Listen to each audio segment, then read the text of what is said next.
What is range of motion and why does it matter in occupational therapy? Range of motion is what it looks like when therapists are moving your arms and moving your legs in certain directions. It's very fundamental to our profession, and it's one of the things that we assess and treat. Range of motion, also called ROM, refers to how far a joint can move in a certain direction. It's often measured in degrees using a tool called a goniometer. So there are 3 different types of ROMs. There's passive, active, and active assist. Passive range of motion, or PROM, is when someone moves that joint for the client. So for example, it might look like a therapist taking a patient and putting them into wrist flexion, but the therapist would do that for them.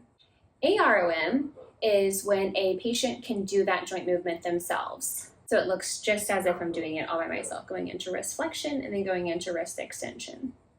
AAROM is when a patient starts that action and then a therapist assists. So it might look like this, and then a therapist continuing that motion for them. ROM is crucial for function, which is what we focus on in occupational therapy. If you can't lift your arm, you can't do a lot of things, like getting dressed, making a cup of coffee, or brushing your teeth. If you have limited motion in your neck, then driving becomes unsafe. So we assess ROM to best understand any pain, stiffness, weakness, or neurological conditions. Back to the goniometer tool.